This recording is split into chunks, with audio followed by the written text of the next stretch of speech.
Topping our news tonight, a bill local law enforcement leaders have been begging for is heading to Governor Rick Scott's desk. It adds synthetic opiates like fentanyl that have caused overdoses to skyrocket to a category of drugs that carry stronger penalties.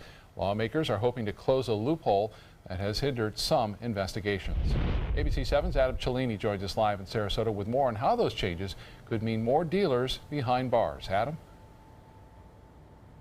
Yeah, well, Scott and Haley, it's frustrating for law enforcement when they get the dealers dealing the most dangerous kinds of drugs, but when they get to these courtrooms, they face the lowest amount of penalties. However, raising some of these penalties could end up punishing the people that our community are actually trying to help.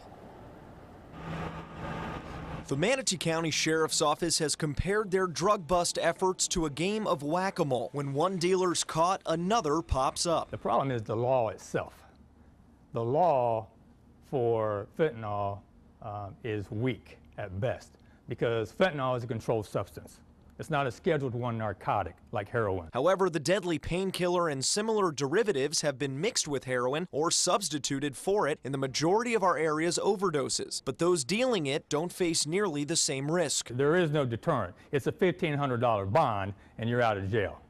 That's what we're changing now, and hopefully that's going to happen this year. Sponsored by local Representative Jim Boyd, the bill adds fentanyl, carfentanil, or any mixture containing these derivatives to the Schedule I category and creates a trafficking charge with a minimum 3-year sentence for anyone found in possession of 4 or more grams. Boyd says this bill sends a clear message that opioid abuse will no longer be tolerated. But the bill's summary says it could also increase the demand for prison beds by an unquantifiable number, similar to the crackdown on cocaine in the 80s. We saw that happen during the heyday of the crack epidemic, and when you increase penalties, there's always going to be a net cast that's going to catch some folks that were not intended or it's not intended to work with. PJ Brooks worries how many users will be diverted to jail instead of treatment under this new law. He supports the 3-pronged approach to addiction, which puts education and treatment at the top of the list. Sheriff Wells agrees, but adds there's one major difference from the crack era. We're seeing people die from this epidemic.